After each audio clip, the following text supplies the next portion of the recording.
Hello and welcome to another tale from the heart of the Jakul. Tonight is very special, for on this night I relay to you the oldest and most well-known story among all tribes and factions of the Jakul.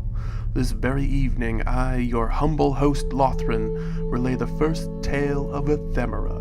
If Arlo is their greatest hero and the scion of the new era of Jakul, then Ephemera is undoubtedly their one true mother, and the undying source of their fortitude, willpower, and the iron-hard determination flowing through the veins of each and every Jakul, young or old, large or small, weak or strong.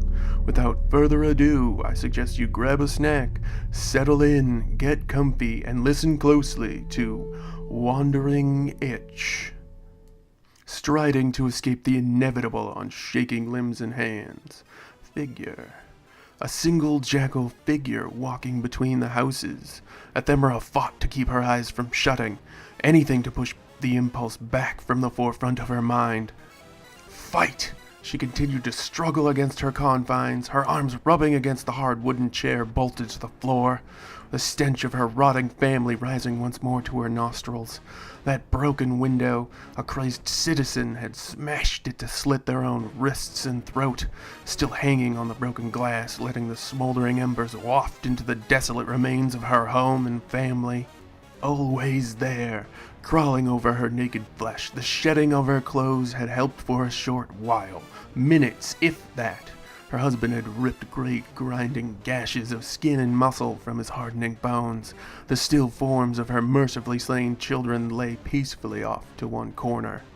Screams, the raving lunatic, eyes gouged from their sockets, blood oozing and pussing out of 1,000 tears of tattered skin, shouting at the top of his lungs, the force of the only sound in the village scraping across the crawling disaster that had become Ephemera's decimated flesh.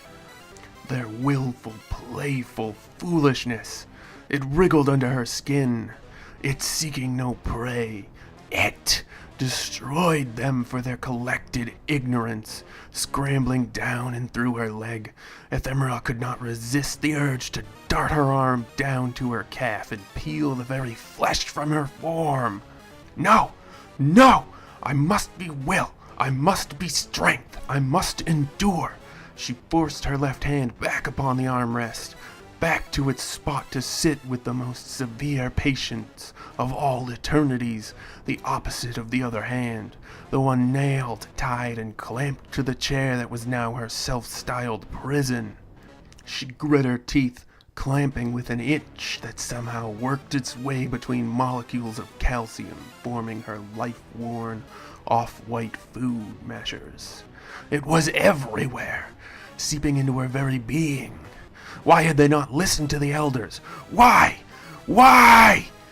Her feet sought their own escape unbidden, against the nails and the rope and cloth that bound them to the floor and seat. She would not move. She had bound herself through pain and misery, forcing her life to matter, making sure she would at least suffer until the itch erased her will as it continuously etched at the fabric of her mind. Ephemera wished he would shut up already, screaming, cutting wordless sounds, battering into her body, tearing into what little remained of her resolve. He continued to peel layers of skin, muscle, sinew, and bone from several parts of his body, crying madness-laced echoes of insanity out into the bright noon sky, slowly deconstructing his own body with his single insistent, unbroken arm. This itch, this roiling, frothing, malignant flesh, burning. Out! I need this out! Horrendous scuttling, curling snakes, insects, skittering vermin, digging terrifying burrows through my very boiling blood. Make it stop! Make it stop! Make it stop! Ephemera held her form still. She forced deep sandpaper bellows through her searing hot nostrils, down into her cavernous dried leaf lungs. She let out the tiniest of breaths through her chapped sand-formed lips. She controlled herself. She was pain. Pain was her life. The itch was all there was, all there would ever be. It would linger and hide within her body, but that made it a part of her. Ephemera was in charge. She ruled this form. The itch was nothing against the ire of her indomitable mountain of will. Slowly and with great care, she undid the straps and clamps on her other arm, holding her lithe form against the harsh surface of the chair. She forced herself to experience the discomfort, to endure beyond the measure that any jackal had ever done before her. No more. No more service to the operators. No more fealty to other beings. No more commands would fall upon her ears from another creature and be obeyed as if law of reality made truth through action and desire that was her own. Ephemera caught herself scrambling for the hammer. No! She bent and reached for it, where she'd let it fall from her grasp after the last nail had been struck through flesh and bone, where she had allowed it to fall. There was work to be done. Picking up the implement and drawing it forth with careful, precise insight, Ephemera dug its cool, hard surface against her arm, prying each of the nails she had hammered into place out one at a time, bearing every last molecule of her fangs as she freed herself from the obstacles and shackles she had bound upon her own form. I will make of myself a strident beast.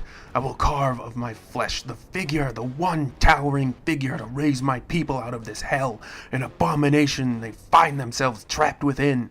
I hew and cut, slash and destroy, slay and immolate all the obstacles that lay in my path. I am Ephemera. I am a jackal. I burn in endless fury for the power and grace of all of my people have desired since their very creation. Let none but the purest fools stand in my way. Her right arm rose up from its imprisonment as the last of the iron-sharpened rods that had been binding it down fell away to clatter upon the floor. Ephemera bent back to her next task, working first upon the straps against her right leg, and then those against her left, busy to the work at hand. She fumbled constantly, the strain of her exertions taking their toll upon her sapping strength, but she did not relent. She did not give in to the disastrous feeling like the most addictive drug. She was in control for the first time in her life. Fuck those monsters. Fuck them in their baleful eyes. Fuck them in their ceaseless orders. Fuck them in their wanton curses. Fuck them for all eternity. With the remainder of her life, Ephemera would seek the end of each and every operator, squeezing the very lifeblood from her people. She picked up the hammer once more, prying from her legs the first of the nails trapping her feet against the floor. With the itch, the cursing mark of failure, the stain of wanton destruction pulled over this city and so many others of her people before these poor souls. With each ringing, clattering iron rolling upon the floor did Ephemera free her mind, body and will from the shackles that had always held her kind. She wriggled her toes, feeling almost nothing of the itch, knowing it would strike again once she tried to stand. It was an expression of operator power over jackal existence. It would not give up so easy. The battle had just begun. Nay, the war. Ephemera gathered herself in her fury, forcing battered limbs to creak to action. Rising up and out of the mire she had been force-fed her entire life, Ephemera sucked in a deep, humid, rotting, flesh-laden battalion of oxygen against the renewed vigor of the itch, attacking every atom that was under her control. Let it come. Let it assault me. Let that force find only failure and disdain upon the bastion of my existence. I am Ephemera Warringale. Let all my enemies burn. It will not be. It will not be the end of me. I am the strength to persevere. I am the power to persist beyond all previous boundaries. I am the strength of the jackal. Let all who rise against me know truest fear and greatest defeat.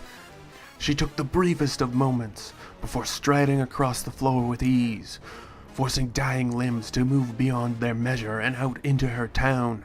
She paused when in shock the first blast of air carried not the ensuing hunger of the itch, but a soothing, cooling, effervescent gust, like an entire ocean washing over her all at once. She felt the curse attempt to clutch her once more, turning to dust against the immutable fortress of her molten cast, depths of the deep dark space. Harder than diamond resolve. She had remade herself and in turn recast the die for all Jakul to follow in her footsteps. She strode through the city, gazing upon the wreck and ruin wrought upon her people, feeling glorious power course into and over her flesh, seeping in and amongst her many wounds to close each of them up. She walked over the all-too-familiar sights, now littered with the strewn corpses of everyone she had ever known or cared for to any degree. There her favorite baker, slit-throat knife still in hand, covered in 1,000 likely self-inflicted cuts, his 2 small sons lying in curled balls nearby, brilliant crimson rivers joining with hundreds of others to trickle down the paved streets. Ephemera walked through the desolation, marking each single corpse. Out! I will rip out these vile monsters from the foundation of every society they have ever worked their slimy, staining fingers into. When I am finished, if my life is to be considered any kind of success at all, I will draw ashen figures with my rage alone of every last operator in existence. Not a one shall lay living still. The wake of devastation I will bend upon their evil bones. Not a one. And so concludes our time together once again. I hope you enjoyed it. This was Wandering Itch, another tale from the heart of the Jakul. As always, I have been Lothran, and unfortunately Brumble could not join us this evening, but I'd like to end this story and all future videos with his extra. So here it is. Good night, everyone. Leave your comments down below. Like and share to help us grow and feed a hungry Brumble. That's me. And don't forget, we encourage each and every one of you to stay safe out there.